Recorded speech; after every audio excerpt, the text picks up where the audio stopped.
तहकीन और मुतासरीन में फ़र्क है। अब उर्दू नहीं आती तो थोड़ा मिर्ज़ा गालिब की उर्दू पढ़ लें तो पता चल जाएगा कि मुस्तहकीन और मुतासरीन कौन है। वो उनको नहीं पता था। तो एंड में जो मीटिंग का अख्तिताम हुआ कि मैंने कहा मुझे कहानी याद दिला दी कि वो सारी रात कहानी सुनती रही। सुबह उठ के मैंने पूछा कि जुलेखा औरत थी या आदमी था, तो वो मुझे नहीं पता चला। और आप कह रहे हैं कि उनका बजट बढ़ा दिया जाए। क्यों भाई?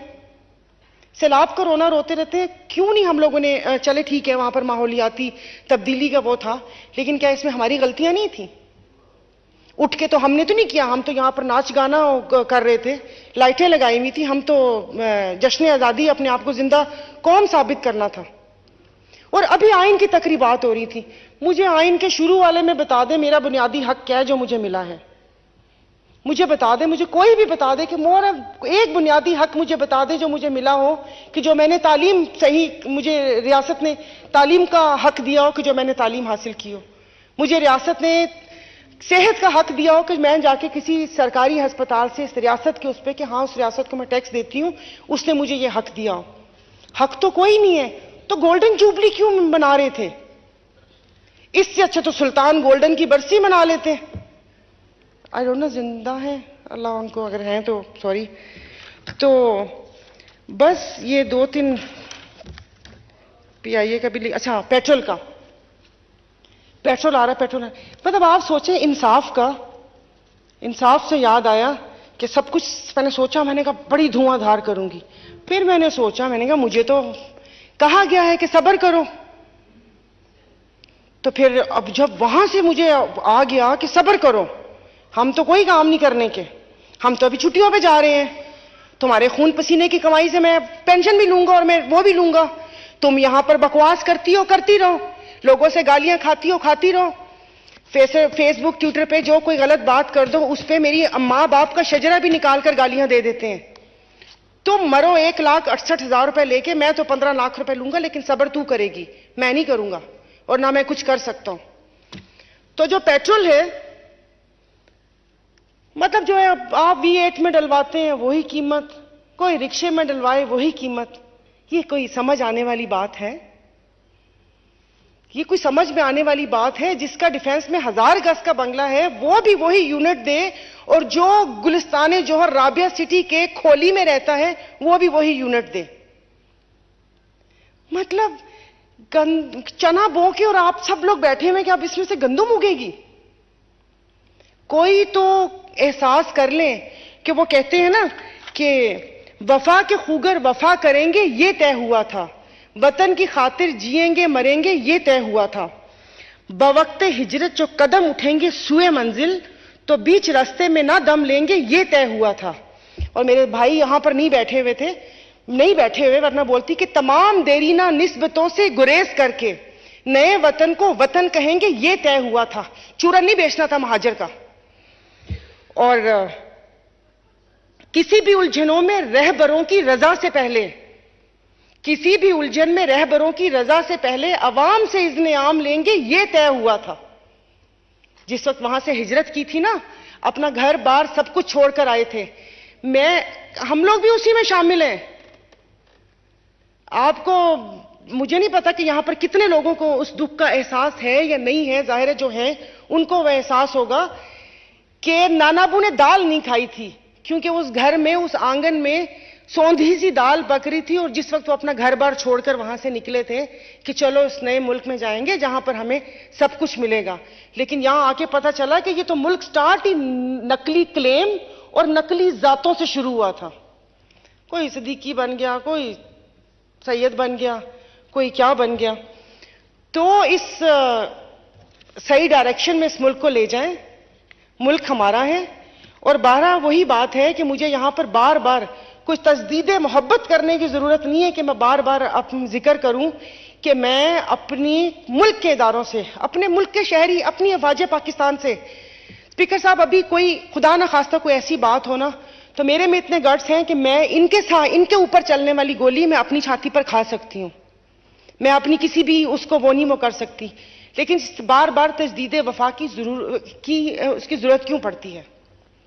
मैं इस पाकिस्तान की शहरी हूं, मैं कहीं नहीं मैंने जाना, मैं यहां पर, लेकिन मुझे लोग डराते क्यों हैं? मैं बहुत मुश्किल से अपने आंसू रोक के मैं बैठी हुई हूं।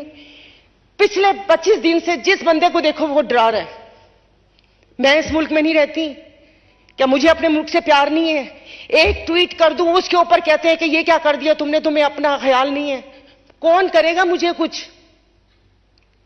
अगर मैं अपना हक मांगने के लिए यहां पर मैं बोलती हूं, मुझे कहते हैं तुम बोलती हो, ये लगता है कि तुम पीटीआई के लिए बोल रही हो। मैं भाई मेरी अपनी पार्टी है।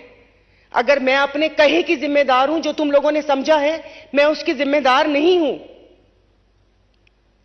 ये कोई बात है? यहां पर कोई भी वो कर दे, आप यकीन नहीं करें, मैं सच में आपको बता रही हूं कि मुझे नहीं पता कि अब क्या होगा।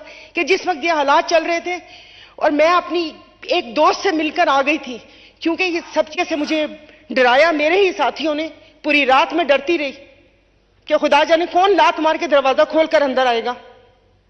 मैं घर में होती हूं, मैं वहां पर मैं परेशान हो रही होती हूं कि मेरे बच्चे मेरी आंखों के सामने रहे। ये कहां लेकर आ गए इस मुल्क को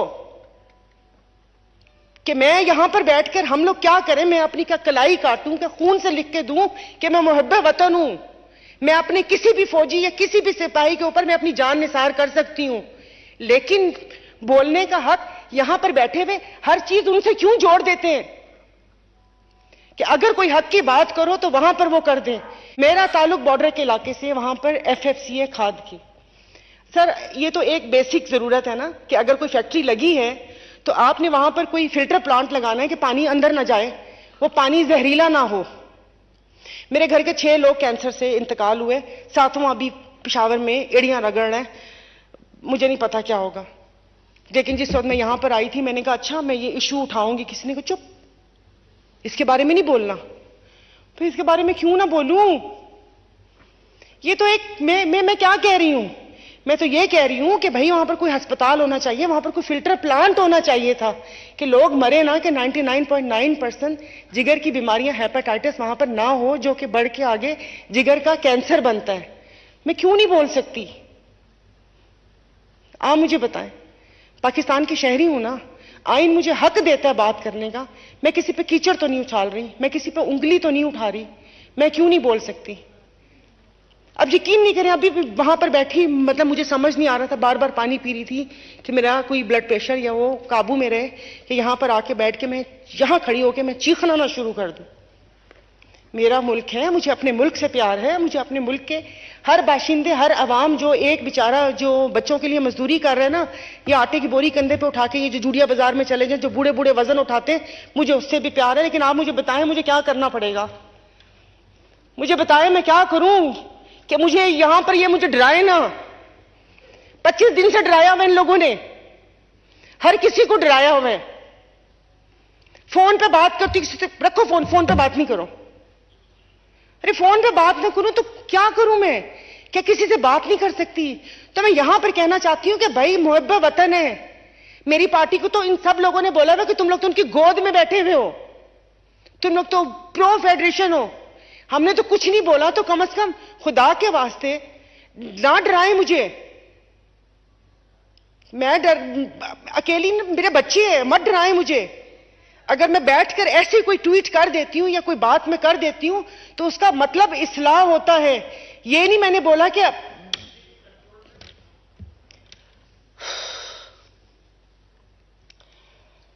पता नहीं, अब तो बोलने को भी दिल नहीं करता इनको।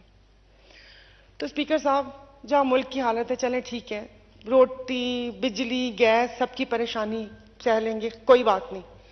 नहीं एसी चलाएगा ना कोई, 2 कमरों में चलते था, 1 कमरों में सब बच्चे सब लोग सोएंगे, एक वक्त की 1 रोटी खा लेंगे। बाहर से जो कभी कुछ कर लेते थे नहीं करेंगे, वो कोई घूमना फिरना होगा तो एक गाड़ी में ऊपर नीचे होके बैठ जाएंगे। लेकिन डराए मत प्लीज, ये खौफ की फिजा कायम ना करें। उसको ये करना, पीटीआई की बात आप करें तो पीटीआई को भी देखें। यहां पर बैठे लोग कहते हैं कि वो लाए गए हैं, तो ले आओ ना उनको जो लेकर आए हैं, क्यों छोड़ा हुआ है उनको? No cross talk please, no cross talk please. आप मीरपुर खास के हालात सही करें, वो सामने देखें, स्पीकर साहब नजर आ रहे हैं, तो उससे क्या कहते हैं, तो सर फिर कटहरे में लेकर आ जाए ना। अभी एक इस्तेहकाम पाकिस्तान पार्टी बन गई, जिनके बारे में अब कह रहे हैं कि हम मिलकर पाकिस्तान को इस्तेहकाम और दवाम बख्शेंगे। मैंने तो यही सुना था कि इन्होंने कहा था वो एटीएम है। मैंने तो यही सुना था कि ओन चौधरी ड्रग डीलर है। मैंने तो यही सुना था फवाद चौधरी लोटा है, अलीम खान बिल्डर माफिया है, जमीनें वो करते हैं।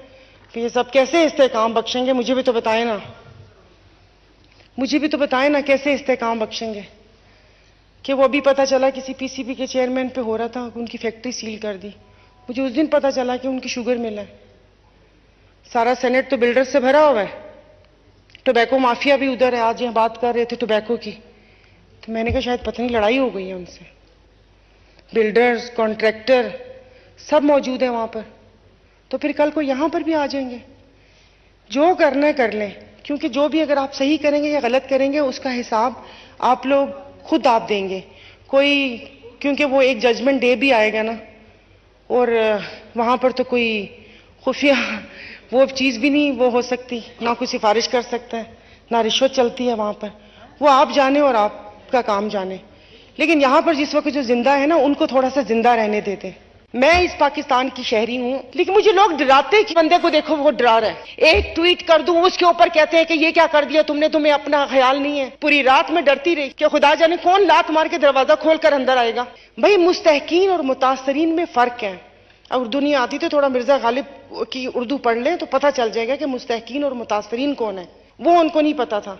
तो एंड में जो मीटिंग का इख्तिताम हुआ कि मैंने कहा मुझे कहानी याद दिला दी कि वो सारी रात कहानी सुनती रही। सुबह उठ के मैंने पूछा कि जुलेखा औरत थी या आदमी था, तो वो मुझे नहीं पता चला। और आप कह रहे हैं कि उनका बजट बढ़ा दिया जाए। क्यों भाई? सैलाब का रोना रोते रहते हैं, क्यों नहीं हम लोगों ने, चले ठीक है वहां पर माहौलियाती तब्दीली का वो था, लेकिन क्या